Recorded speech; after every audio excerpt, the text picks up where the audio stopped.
I'm going to be showing you today how to cut out triangles, specifically equilateral triangles or 60-degree triangles that are equal, they have equal sides on all three sides. I'll be showing you how to cut them out and also sewing them together. So you'll need a ruler, a quilting ruler. This is my favorite quilting ruler that I use for everything. And you're going to want it to have degree markings on it. Like here's a 30 degree, 45, and 60. And we'll be using the 60-degree marking lines today.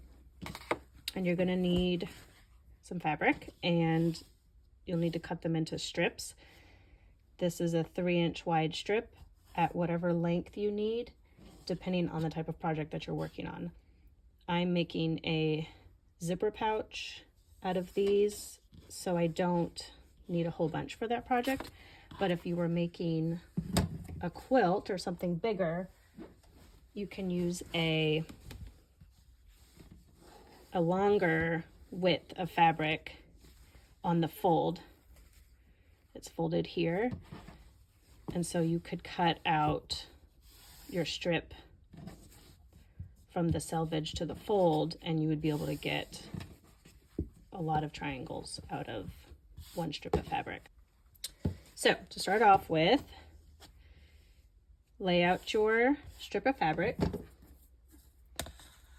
take your ruler and find the 60-degree line and line it up along the bottom edge of the strip of fabric like this, and you can move it up, you know, pretty close to the end here.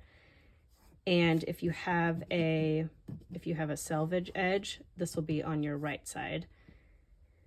And if you're left-handed, this may look different for you depending on what's more comfortable. But since I'm right-handed, I'll be showing you the way that I like to do it. So once you have it all lined up, take your, put pressure here and cut along with your rotary blade, rotary cutter. Cut along this edge. And you have your first angled cut. Next, you will flip over the strip so that the angled side is now on the left and it's going up towards, going towards the right. Line up your ruler, and you can see that my ruler has two lines. It has one here and one here, so I can line up the point of the triangle right in the point of these markings, which I really like that about this ruler. So line it up right along those markings and make another cut. And you have your first triangle. Now my fabric has a right and wrong side. So if you're using a fabric that doesn't have a definite right or wrong side, then you won't really, it doesn't really matter. But I will turn the strip over again so that the right side is facing up, and then line it up again and cut out your second triangle.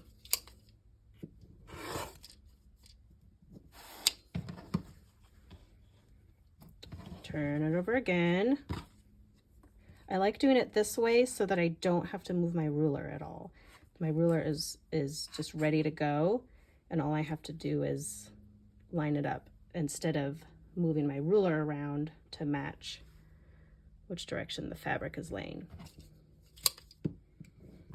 And then just keep cutting out triangles until you have as many as you need, or you reach the end of the strip that you're working with.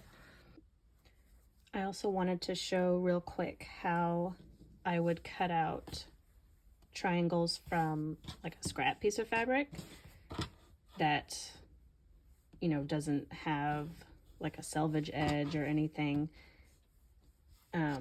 This gingham is easier to work with because you can use these lines as your guide. But how you would do that is you want to get a straight edge, and you want to make sure you're on grain. So I'm just lining up along this. This isn't exactly straight, so I'm just going to straighten it up by lining up along the edge of this gingham.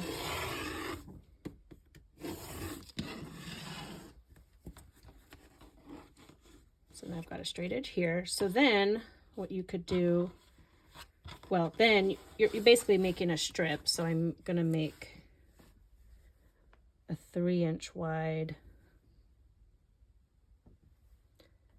strip like this. Oh, didn't catch. I probably need to change my blades. And all you would need is just a straight edge at the top and a straight edge at the bottom. And you then find your 60-degree mark, line it up to where this has a curved edge here. So I'm just going to be cutting that off like that. Turn it over so you have your angle on the left now. And then line it up again.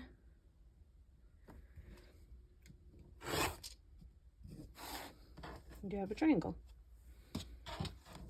And flip it over so that you have your angle going up this way again.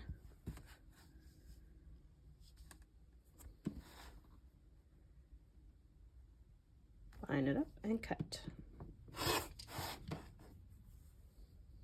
All right, so it's fairly easy to use scrap fabric. It just takes a little bit more work to get it to where you have, a strip to work from.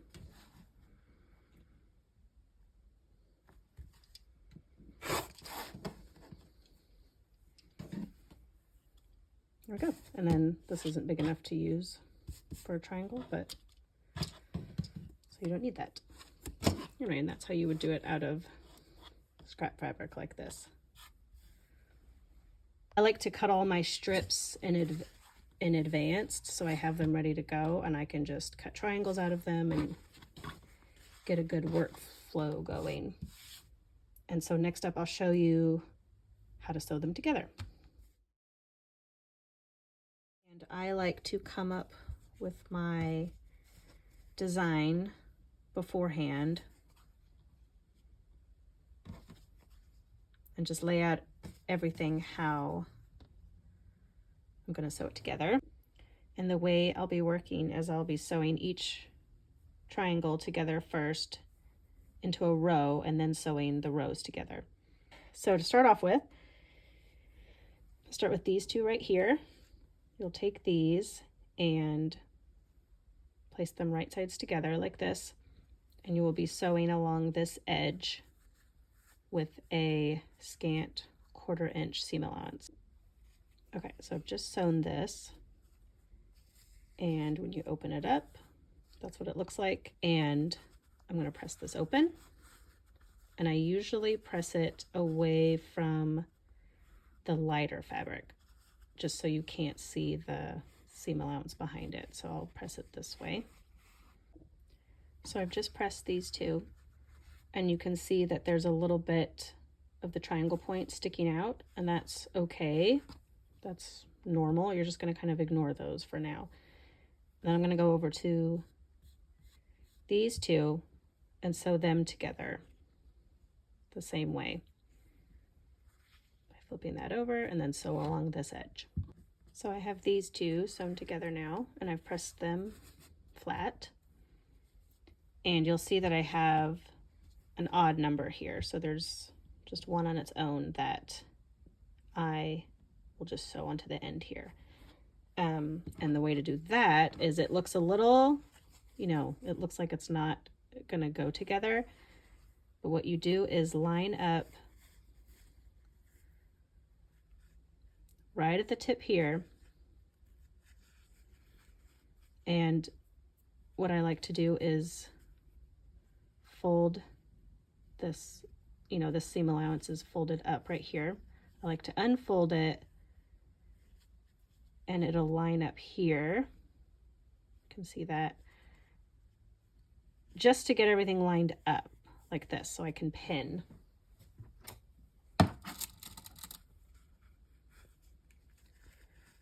And just to make sure it's lined up, but I won't, I'll just pin like here and then fold that back because that's the way I've pressed it. And then you'll sew along here again with a scant 1/4 inch. And you know, it's going to look like, just keep going over here. It looks like it's not going to work out, but it will.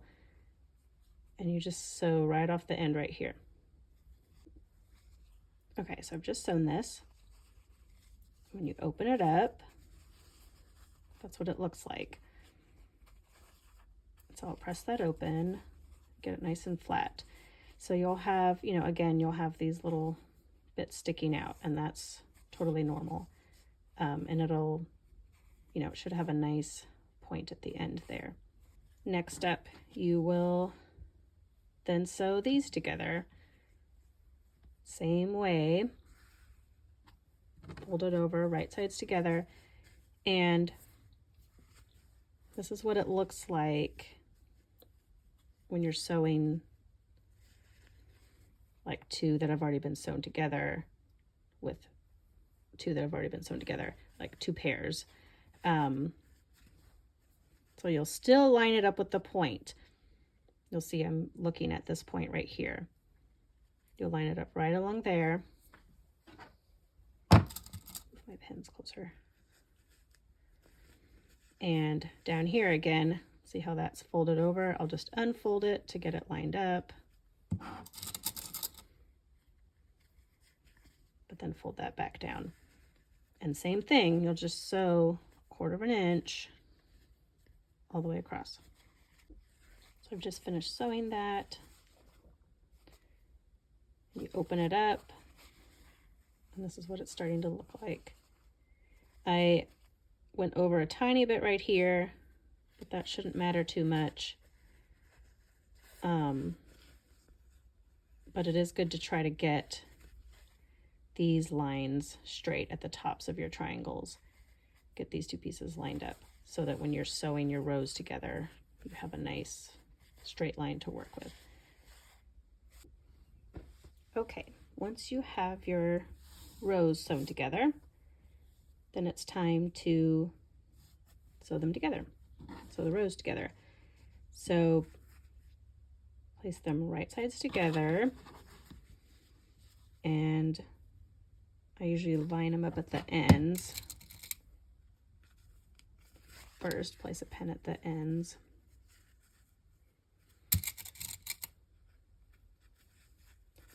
And then I place a pin at the top of each triangle. And sometimes I like to, you know, check in between the layers and make sure the tips of the triangles are lined up. The seam got a little funky.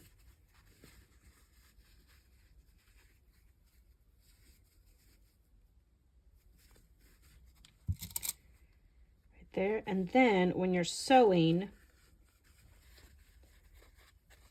across here, make sure that you don't sew over the tip of the triangle. And you should be able to see, you know, like follow your right where your stitch line meets at the top right there. So don't sew over that. And if you're sewing like a scant 1/4 inch, then you should be fine not sewing over the top of those. So I will go ahead and sew across, and we'll see what it looks like. So I've just finished sewing that, and when you open it up, that's what it looks like, and the points should line up just like that. This one got a tiny bit off, but it's not bad. I could always go back and sew like a tiny bit if I wanted to get these a little bit closer. But that is good enough. And you'll press that and get your seams all nice and flat. Thanks for watching, and I hope this was helpful. And yeah, happy sewing.